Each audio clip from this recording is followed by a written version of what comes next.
Okay, picture this. A massive, several hundred-year-long road trip across Europe and Asia that just completely changes the world map. That's what we're talking about today, the migration period. It really is the bridge connecting two completely different worlds. You have the ancient Roman Empire on one side, and on the other, you get the Middle Ages. And this period, starting around 375 AD, is what gets you from one to the other. Right. So our goal here is to get a handle on who is moving, why they were moving, and what the biggest sort of knock-on effects of all this were. And you have to understand, people weren't leaving home just because they wanted to. This wasn't some grand adventure. No, it was about survival. I mean, one of the biggest drivers was the climate. Things were getting colder and wetter in the north. Exactly. Colder and wetter means your crops fail. And if your crops fail, you can't feed your family, you can't feed your livestock. You've got growing populations and land that just can't support them anymore. So you have this huge population of people who are, wow, they're ready to move. They just need a push. And that push came from the East. The spark that lit the whole fire was the Huns. Ah, the Huns. We always hear about them. What made them so effective, so terrifying? Well, they were nomadic warriors from the steppes of Central Asia, and their entire culture was built around the horse. They were probably the best horsemen the world had ever seen up to that point. And they used those special bows, right? The composite bows. Yes, powerful composite bows.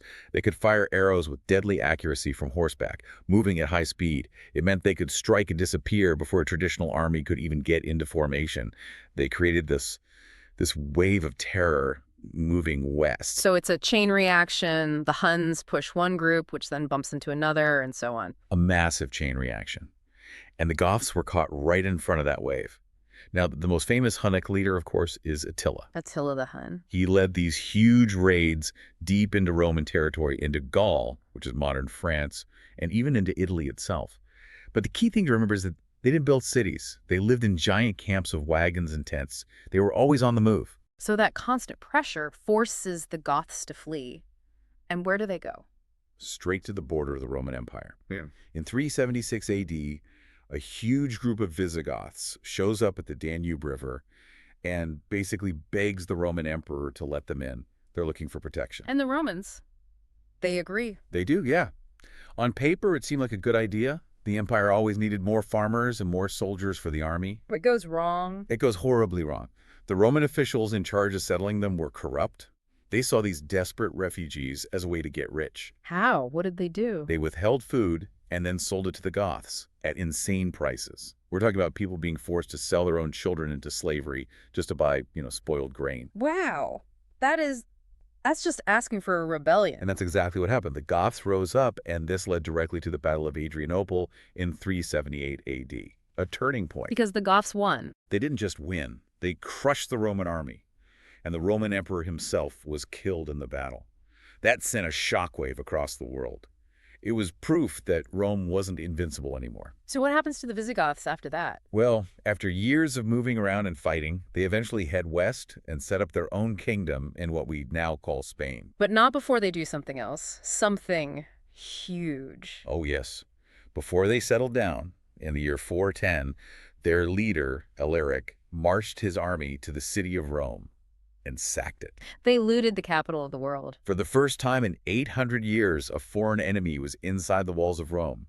The psychological damage was immense. It was the clearest sign yet that the Western Roman Empire was falling apart. It couldn't even protect its own heart. And while the Goths are making their way to Spain, other groups are also on the move, right? The Vandals, for example, their journey is just incredible. It's amazing. They're another Germanic tribe, and they travel all the way through Gaul, across Spain, and then they do something really unexpected. They cross the sea. They cross the sea into North Africa. Their leader, Gaiseric, was a brilliant strategist. He captures the city of Carthage, which was the breadbasket of the empire. So they controlled the grain supply to Rome. They had a chokehold on it, Yeah. and they built a fleet. They became pirates, controlling the Mediterranean. From there, they actually sailed across and sacked Rome again in 455. And that's where we get the word vandalism, isn't it? From that sack of Rome. That's right. Their reputation for destruction was so profound, it literally entered our language. Okay, so you have these really explosive, fast-moving groups like the Goths and Vandals, but not everyone operated that way. What about the Franks? The Franks are a different story. A model of Slow and steady integration. They live near the Rhine River, and instead of migrating 1,000 miles, they just slowly expanded into Roman Gaul. Which is modern-day France. And Belgium, yes. Yeah. Their king, Clovis, was the one who really united them, and he made a very, very smart political move. His conversion to Christianity? His conversion to Catholic Christianity. This is key. A lot of the other tribes were Arian Christians, which the Romans saw as a heresy. By becoming a Catholic, Clovis instantly got the support of the local Roman population and the church. Which made ruling much easier. Much easier. They blended Roman and Germanic customs, and their language, a mix of Latin and Germanic tongues, eventually became French.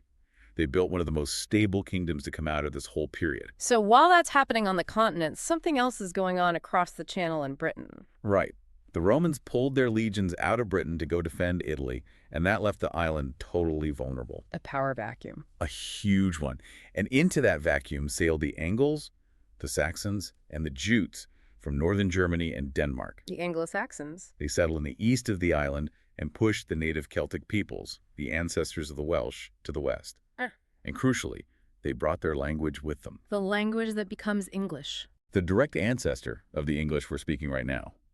They established kingdoms like Wessex and Mercia, and that was the birth of England. So we've seen how these kingdoms formed, but what was life actually like for the average person in one of these tribes? Well, it was organized around the family and the clan. Your loyalty wasn't to a distant emperor, it was to your local chieftain. And they were farmers, mostly. Overwhelmingly. Living in small villages, in big wooden longhouses, growing grain, raising cattle, pigs, sheep. Life was tied to the seasons and the land. There were pretty clear roles, I imagine. Very clear. Men were warriors. Your job was to fight and protect the tribe. Women ran the household, the farm, the whole domestic economy, which was vital work. And their laws weren't written down like Rome's? No, it was all based on ancient tradition, passed down through stories and memory. For instance, they had a system called weregild. The man price. Exactly. If you injured or killed someone, your family had to pay a set amount of compensation to the victim's family to prevent a long, bloody feud. Now, all this chaos we're talking about, it's mostly happening in the Western Roman Empire. The East is a different story. A completely different story. The Eastern Roman Empire, which we call the Byzantine Empire, survives. And it doesn't just survive, it thrives for another 1,000 years. Why? What did they have that the West didn't? A few things. First, geography. Their capital, Constantinople, was in a perfect defensive position, surrounded by water and protected by massive walls. They also had a strong navy and a much more stable economy. So they could just hold out. They could hold out.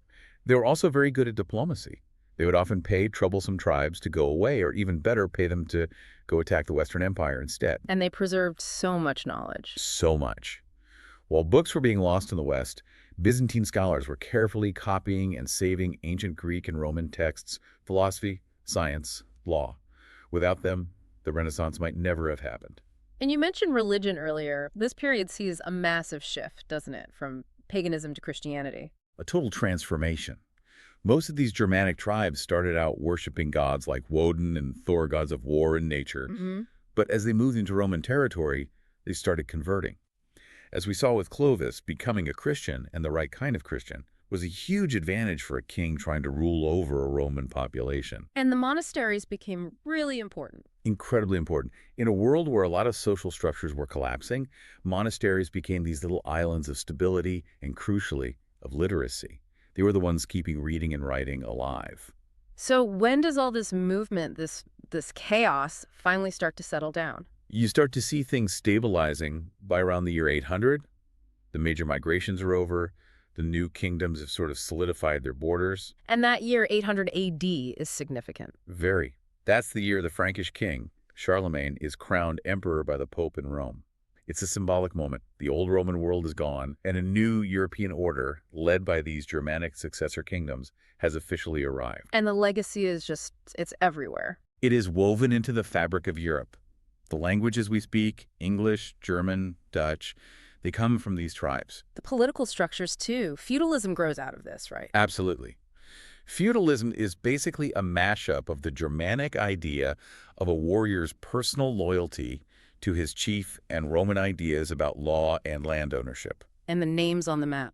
England is the land of the Angles. France is the land of the Franks. It's right there in front of us. It really is. I think what the migration period shows us is that huge moments of destruction and collapse, they aren't just an ending. They're often the chaotic, messy beginning of something completely new.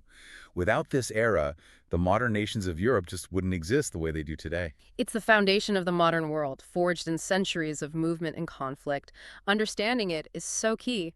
Good luck with your studies.